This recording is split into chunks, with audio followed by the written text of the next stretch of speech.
the lectin-free lifestyle was awesome, but I wish I was still on it. I'm not doing it right now, and I'll tell you why, but let me first tell you what went well during the year on this protocol.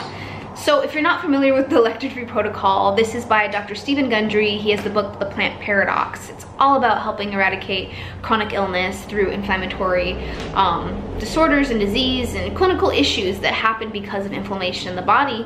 He proposes that there is a way to eat, like a lifestyle to eat with less lectins and gluten and dairy to basically not have inflammation in the body. So I was all about that because I have a really long history with inflammation.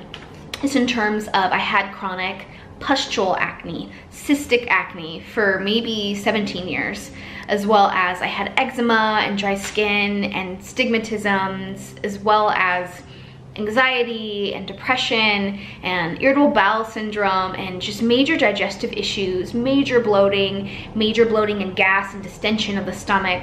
All of those things are present in my life from about age 14, 15, all the way until, through my 20s. I went and became a holistic nutritionist and tried a lot of different things and food sensitivity tests and blood work to figure out what is this digestive issue that I have. And it really wasn't until finally, literally finally, in this pandemic, I chose to go all in on the lectin-free protocol. So this was really fascinating to me because paleo really works well for me. Gluten-free works well for me. Dairy-free is awesome for me. According to my blood work, I have sensitivities to all of those food groups. So that is why it's extremely critical to know how your body reacts to certain things. And that's why as a wellness coach, when I work with clients, I always suggest having a food journal and kind of tracking what you eat and kind of looking at how did that food make me feel? How was my mood, my attitude, my sleep quality, my digestion after I ate that specific meal. So it really, really comes in handy. So looking back at my year within the lectin-free protocol, I can honestly say this has been the most effective journey that I've been on after going through a lot of different nutritional paths, just simply because I'm in the nutrition space. It's what I study, and I do this with myself. They're constructing a whole new refurbished apartment next door, so all good. So the main reason I want to explore this today and why I do like experiments on myself is because I can't really recommend anything that I haven't tried personally to anyone else. So this is my personal journey with lectin-free. So my husband and I both, we wanted to just kind of slim down and tone up once we moved from the east side of LA to the west side. And that really was about improving our mood and enhancing our marriage and bringing more fun into our lives and getting into the kitchen and cooking and incorporating herbs and spices and fresh organic produce and grass finished meat products and low mercury fish. Within that time, we learned a ton of new cooking skills. We followed every single recipe in the Dr. Gundry cookbook. We read the Dr. Gundry Plant Paradox Protocol book. And then we refilled our whole pantry with all types of different ingredients that we would need for this new cooking lifestyle that we had. And then we basically worked a lot on rearranging our refrigerator and doing lots of knowledge-based, like, planned grocery shopping trips. So you'll probably see a few of those on my channel. I did a lot of different grocery series content last year, and that was really helpful to just get into the space of, you know, reducing waste with plastic and food waste and meal planning. So that is something that's really key within the Plant Paradox lifestyle. You gotta plan out your meals, you gotta have the right tools in the kitchen, herbs and spices in the cabinet, and sauces, and just all the different things that you need to make this lifestyle sustainable. So it did come at an expense. I did notice my grocery shopping bill was high during my Plant Paradox journey, but I did notice what was low was bloating, distension of the tummy, digestion issues. Oh my gosh. My anxiety virtually disappeared during the Plant Paradox experience, as well as I was not depressed. I was the happiest I had ever been, which was during the pandemic on this Plant Paradox protocol. So I was noticing how much it affected my brain pretty instantly. We both dropped about 10 to 12 pounds each separately, which was fascinating because typically that would have been pretty tough, and we weren't we weren't working out for the first 6 months of this, so it was also interesting. Just, you know, it's proven nutrition is the way for sustained weight loss, and fitness is just kind of, you know, an additional nice to have, but it is not the solution to weight loss. Nutrition truly is about 90% of it.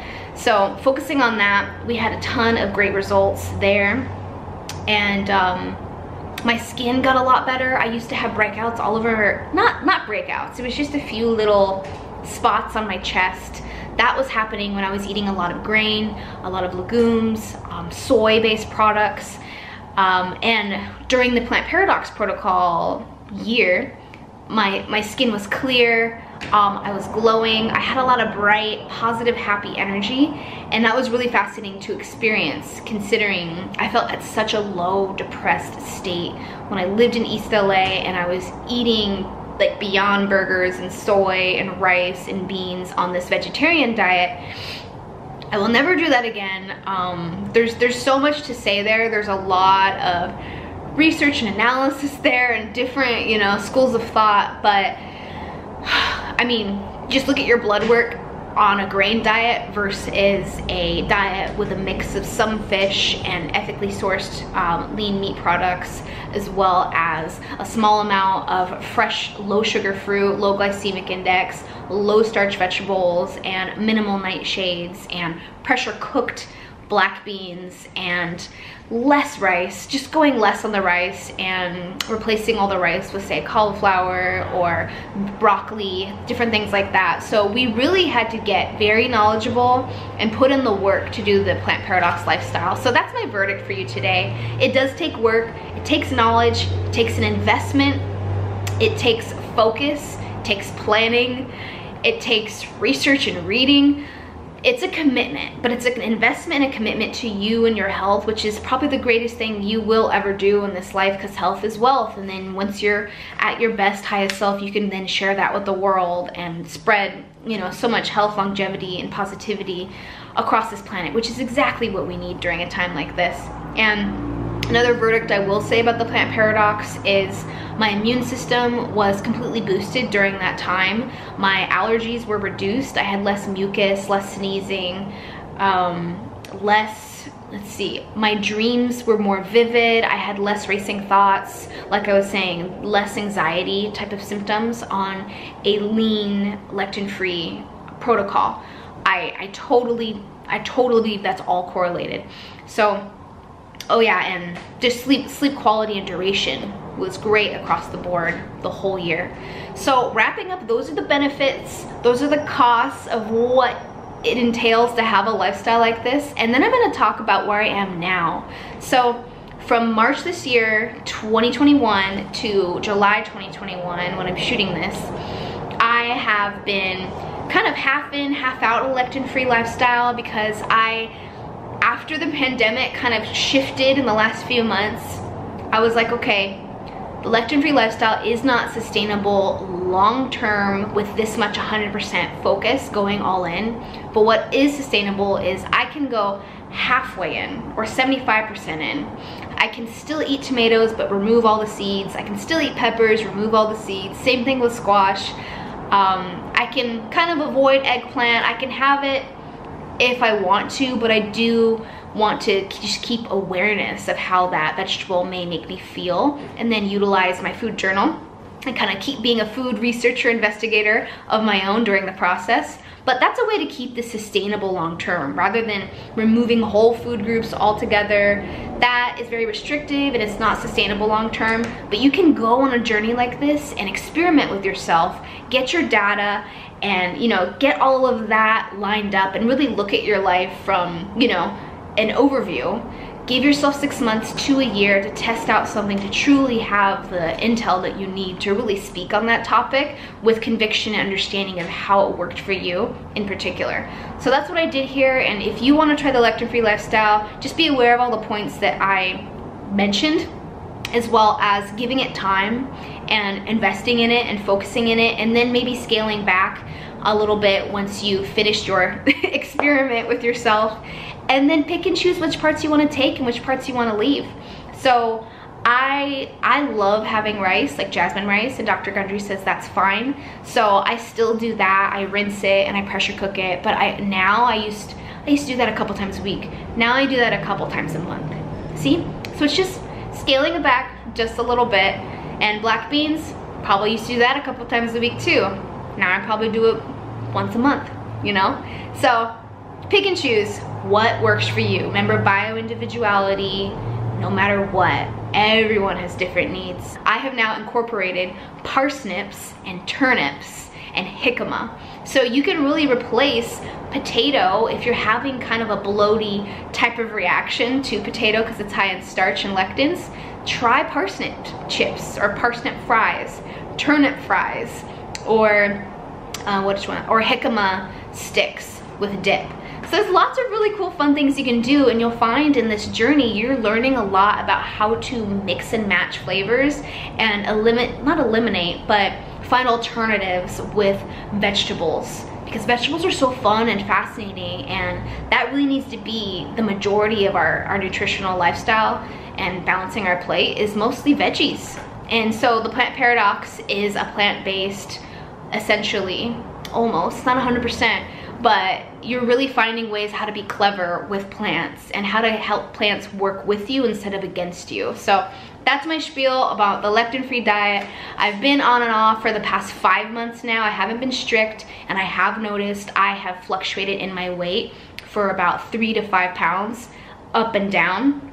But whenever I'm strict on the lectin-free lifestyle, I am like 123. I just stay there, no bloating. I feel toned. I have a lot of energy to do workouts and weightlifting and HIIT and yoga and all the things. But when I'm off of it and I'm not on an anti-inflammatory diet, I find I have less energy to get to fitness classes. I have less motivation in the morning to work out.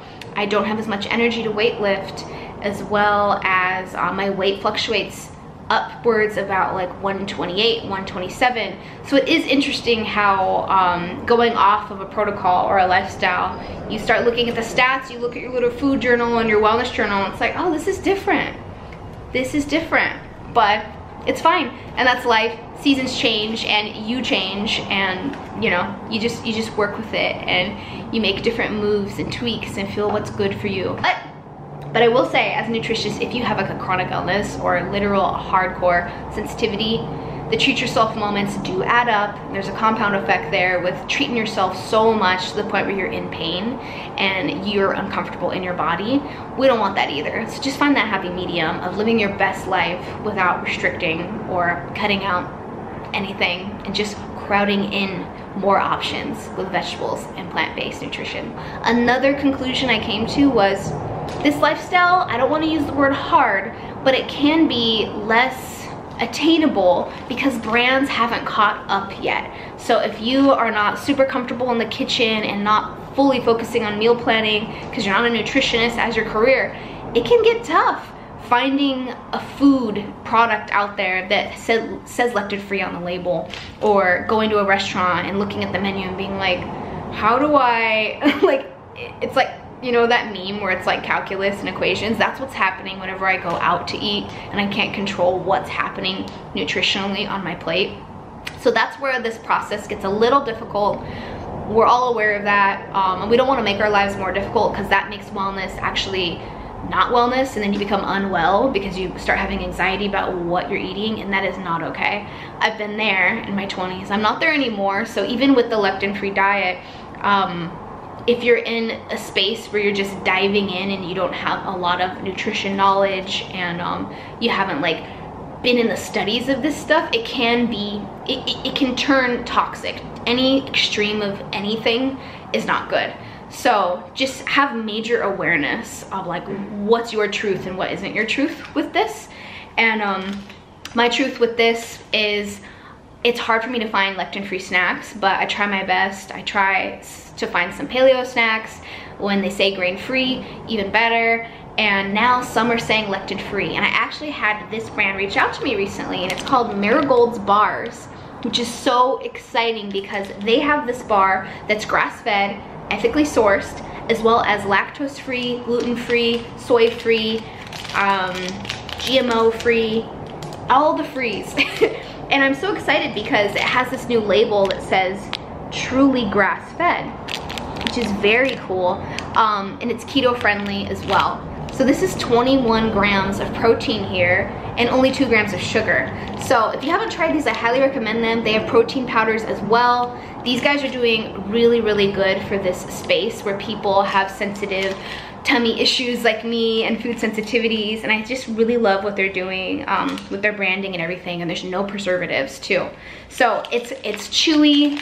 It's a little bit harder than what you're probably used to with protein bars, but I don't typically recommend eating a processed protein bar. But for those times when your blood sugar is low and you're traveling, you just need something to sustain you, because that's one of the biggest things you can do for your longevity is balancing that blood sugar. So it's good to have a product if you couldn't prep your meal or your snacks for the road or on the go. A product like this really comes in handy, and I love that this is available now. You can check them out on Instagram at Marigold's Bars, and check out the Coconut Rage. I really like this flavor. They have a ton of flavors, and I think you're really gonna enjoy it. Let me know how you like it, and if you wanna try out some bars, use my code HEAVENLYHEALTHY, and you can get a really great discount, and let me know what you think. Okay, and if you haven't followed me already, check out my Instagram at Avonne_Heavenly. I run monthly wellness groups, as well as I have online yoga. I teach a yoga hit fusion class that I will be putting up on my YouTube for free, hopefully soon. I'm gonna try to get that up next week. And I do one-on-one nutrition coaching, and I do focus on the lectin-free lifestyle. Because I'm a board certified health coach, I can't recommend that you do the lectin-free lifestyle, but I can guide and kind of show you the way and give you some tips and tricks on what works best if choosing this protocol for yourself. And it's always best to get advisement from your physician or your primary care doctor, just to make sure that this plan or this protocol really does suit you and your dietary nutritional needs. Always great to work with a dietitian as well, just to get that second opinion before diving into any lifestyle protocol. So just wanted to give that disclaimer. And I will see you on the next video, and I thank you so much for watching, and do not forget to subscribe. I forget to say this in my videos, so you don't forget to subscribe and hit that like button if this was of any value to you at all. Okay, I'll see you later. Bye.